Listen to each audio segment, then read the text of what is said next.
Hello, friends. This is Syafire, your host for the VTuber Voices podcast. And on this podcast, we like to talk about all things VTuber, content creator, business related. How can you grow your business as a VTuber or as a creative? In this episode, this is season 5. Oh my gosh, we're in season 5 already. We'll be interviewing Girl DM. Girl DM is a VTuber well known on TikTok and on Twitch for her fun, personable energy, as well as her expressive face tracking and her knowledge and intelligence around growth on social media. Today, her and I will be talking about how she got her model, how she got her custom face expressions, as well as what expressive face tracking is like and how that all works, the technical end of it, so you can understand a little bit more about how people are getting this done. And overall, we'll just be talking lots of VTuber tech in this episode. So if you enjoy that kind of thing, stick around. And if you don't, maybe you can learn something new. Let's go. Heck yeah. Hello, Syafire chat. Hi. Hello. Welcome. So DM, would you like to introduce yourself to everyone and tell them what you're about, what you do? Sure. Hello. I'm Girl DM. I am a Canadian 3D VTuber. I stream games and I'm family friendly for the most part. There are some games that aren't that family friendly, but I do my best. And I make videos on TikTok covering general VTuber-y things, kind of like behind the scenes on some stuff as well, because I think a lot of viewers don't realize what all can go into VTubing. Yeah, absolutely. And when I first started VTubing, I was just sort of experimenting and seeing like how it would go with my channel, and I didn't realize there was actually like this whole world of things, and now it just keeps stacking and stacking and There's so many things. right? So that being said, do you have any advice on where to start and sort of where did you start in your VTuber journey? What made you decide that this was the path you wanted to take? So, I've been a big fan of like all the way back to when Kizuna Ai first showed up. I was a big fan of her videos and content, and I watched a whole bunch of it. And I had always been under the impression that doing something like that would require pretty much an entire like custom software suite and a whole bunch of stuff. And when I first started looking into it, that was kind of the case. One of my really good friends from the Overwatch community, his name's Cable, he is also a VTuber, and he's been looking into it since it's been a bit more on the homebrew side of things for software and things. But he let me know when tracking software that works with just the webcam became more accessible. And when that happened, I actually had found a Vroid modeler that I really liked her work and contacted her almost immediately. I still remember it was like 2:00 in the morning my time, and I messaged her being like, hi, I would love it if you could make me a model. And that wound up being my 1.0 model. And yes. I tried out a whole bunch of different software. Like I used VMagic Mirror for a while, Luppet. There was an issue with how my model was made in Vroid that made it so that it didn't really work quite smoothly in VC Face. So I use Luppet over VC Face, but yeah. Yeah. So what's your favorite out of all the programs you've tried so far? As far as like ease of use goes, probably Luppet. Probably Luppet, because Luppet is quite plug and play. Just connect the things and set everything up. There are of course limitations. I wish that I could set up multi-key hotkeys for my toggle expressions, because right now it takes up the entire F bar and my numpad on my keyboard, which leads to some interesting interactions, because a lot of the F keys are shortcuts for other programs. So I hit one of the buttons and then Chrome is like, did you want to reload that tab? I was like, no, I wanted to show my expression change. Oh my gosh. Also, could you show us some of your expressions? I sure can. Hang on a sec. Let me make sure I have the right soft page open so that I don't accidentally disconnect things. But we have, how you doing? I love that so much. I have the surprise face with little surprise indicators in the corner. So cute. I like this one a lot. That's totally the everything's fine meme. Everything's fine. I don't know what the problem. Everything's fine. I'm fine. Are you fine? Good old sweat drop, which I can also combine with depression. gosh. We got the smug eyes, which a lot of people in my chat tend to appreciate this face a lot. This is so awesome. So good old blushes. I have so many. Sparkles!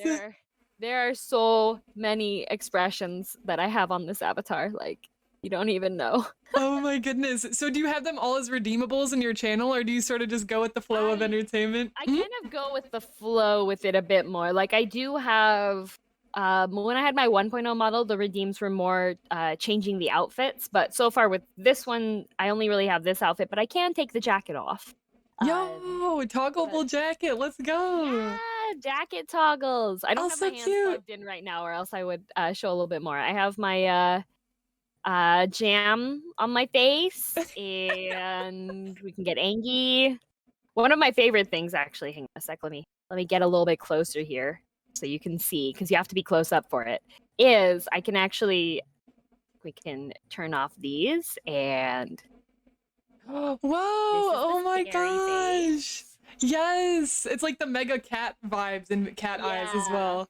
Yes, and then I also have that on. I also have because cats have like the big eye before they pounce on you, right? Yeah, the dilated. Yeah. Oh my gosh, that's so nice. Yeah, that as well.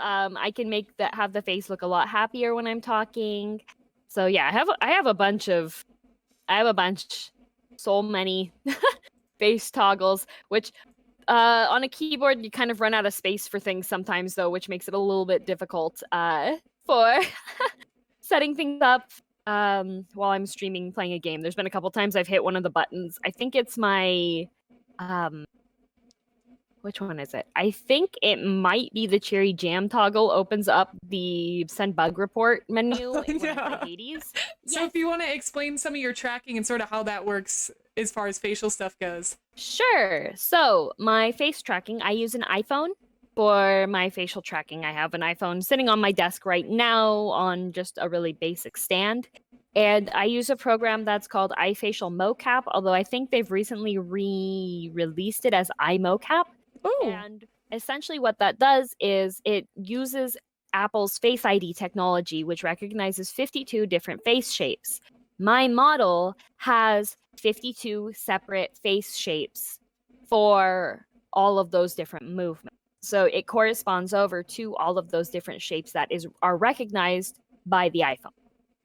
Yeah. And that's essentially how it works. So a standard exported avatar that is used with audio recognition will not be able to do the face captures that I have, because my model has all of these additional shapes added into it to correspond over. Do you think they're going to end up adding any more face expressions or I guess I should say blend shapes to make it even more immersive? I think possibly. It comes down to the limits on the software. I think one of the things with the Apple one is you can't I have a lot of eyebrow movement, but I can't actually do individual eyebrow movement. Yeah. Oh, really? Interesting. I can't have one eyebrow go down and the other eyebrow stay up. That's not something that the Face ID checks. As far as other things, they might get. I would like to see more movement with the mouth capture, because right now it can capture only when your tongue is sticking out. Yeah. So I can be just out or in for your tongue. So you can't stick out your tongue with your mouth closed. It doesn't pick that up. So I can't be bleh to somebody, because it just cuts through my model's face when I do. Yeah. Oh my gosh. Oh my gosh, that's so creepy. Right? Oh my goodness. Yeah, but I could definitely see it getting more advanced. I would like it to be. That would be cool. I can't go cross-eyed either. It would have to be programmed into my toggles to do cross-eyed stuff or weird stuff like that. I can look around. Yeah. But no individual eyeball control. Yeah. I love how too, when you have your face expressions activated, how you can still move your eyes and move your face and stuff with it. Yeah. Pretty much, it just locks the eye shape into a specific shape. That can lead to some issues with clipping. Yeah. Like if I have the really wide eyes turned on, when I blink, the eyelids tend to clip through the cheek a little bit. Oh no. Yeah, but it's just like, oh well. Yeah. Oh my gosh, it's so exciting though. And I think now that VTubers are growing to popularity, I think that people are going to be investing a lot more in all sorts of technology like this. And a friend had even told me the other day that they're looking into creating like a full mocap experience with just your phone capping your body. I don't know how good that's going to work, but that would be epic. I would like that. I have very limited space. Like I would love to do full body capture with VR, but I actually do not have enough space for the minimum range for a base station. I live in a small room. Yeah. Yeah, I'm hoping they make it just like all around more accessible no matter like your funds or like your situation in the area. Especially because VR in general has helped a lot of people who are in like messy situations or need just like a place or a world to escape, you know? So it's really cool. Yeah. Heck yeah. Is there any technology that you would like to see in the future to like be able to improve your character specifically? I would like So the VRM file type has a lot of limitations with collisions. Yeah.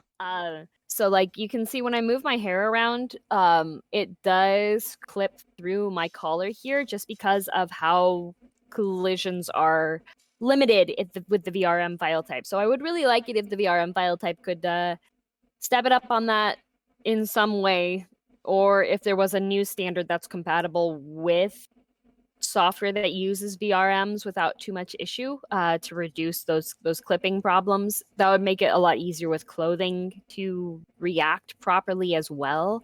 Yeah. Make things a little bit less uncanny valley for it. Yeah. Yeah. The other thing I would like is right now, my hand tracking, I use something called Elite Motion. I don't actually have it plugged in at this point in time, but it is quite good for hand tracking, but it still is quite limited for complex hand motions or moving your arms around. And so having something that's accessible that you can do that with would also be, I would look forward to something like that too. Yeah. Yeah, I totally agree with you. I had gotten the Leap Motion recently as well, and it's cool and it's nice to be able to be free-handed while you're moving your fingers and stuff, but like you said, there's definitely limitations, and it's so frustrating like when you move your hands slightly out and your hands just like yeet up into the sky and you're like, please. Or they like just drop even though they loses your hand tracking even though your hands are still exactly in the same spot where they were. Yeah. But they are still working on like updates and upgrades for that software. I actually have the newest version of the Leap Motion, which is the Stereo IR 170. Yeah. Which has a lot wider range and better cameras, but they are still working on updating the software for it. Yeah. So did you notice the difference between the first Leap Motion and then that one? Yes. Yeah, definitely. Heck yeah. So is that because I remember when I downloaded it first, Leap Motion on their website, is it the second one? Because they have like two options there and there's like a second one. I think that's the new one. It uses the same software. Okay, got you. So Luce asks, does the iPhone app also have eye tracking implemented in it? Like my current eye movement, that is all just from the iPhone. Mm-hmm. And Spiller says every iPhone release, every year Apple improves the camera on every iPhone model, including software updates that improve camera and stuff to AR too. Yeah, and I think, like I said, just with VTubing stuff in general, I think that we're gonna see updates in all of this stuff, like all this technology all around. Mm-hmm. Yeah, the other thing is like, I actually do have an iPhone X that I started off with before I changed over to the one I currently use, which is the Pro, the 12 Pro, which I mainly got because my current phone was almost 4 years anyway. So I was like, you know what, might as well. And this corresponds over with my streaming stuff. There isn't actually that much difference I've noticed in the Face ID tracking between them for the avatar. The major thing that helped me was getting the Ethernet direct connection, if I can talk. Yeah. Ethernet. So the Wi-Fi connection with the Pro 12 definitely feels a lot better than the iPhone X's. I had less laggy bits with it, but I still did have lag bits with it. And with the Ethernet plugin thing that I use, the hardwire for it, it's a lot smoother. Yeah. So you can connect it via Wi-Fi, but it's going to be less laggy if you're connected to the Ethernet. Yeah. Wi-Fi is completely fine, but sometimes, depending on where your router location is and how fast your internet is, you may experience periods of time where your avatar doesn't move quite in sync, or it moves hyperspeed to catch up. Oh no! So, which can be entertaining, but when you're trying to say something serious to chat and all of a sudden your avatar is like, it doesn't quite work out that way, and you're just like looking at it being like, I was trying to be serious here. Now it's a comedy routine. Oh my gosh, I love that. Yeah, I'm in an apartment and I'm on the 3rd floor of my apartment, and I have an Ethernet cable going from the 1st floor all the way up my stairs. Yeah, my Ethernet cable actually goes through my floor. Wait, really? To my PC. Yes, I paid an electrician to make sure that we drilled holes in the floor in the right spot so that we wouldn't ruin anything, but yes. Yeah, I love how you said the right spot. Imagine if it was the wrong spot. If it was wrong, that would be bad. That would be no more electricity in the house. No, when you'd get full body and then you'd just be like in the middle of walking around and you just like fall through the floor and you'd be like, oh guys, sorry, that's just the hole in my electrician. That's the hole for the electricity there. It's fine. Oh my god, that's great. A huge thank you to Girl DM so far. Oh my gosh, it's been great talking with her, learning about all the different face tracking for VTubers, and getting to get excited about some of the tech that will hopefully be coming to us in the near future. I'm excited for the development of tech, and I hope you are too. In fact, if you're watching this on YouTube, let me know in the comments. What can you not wait to see? I'll see you guys next time, continuing our interview with Girl DM on episode 2 of season 5. Have a lovely day, gems, and don't forget to shine brightly.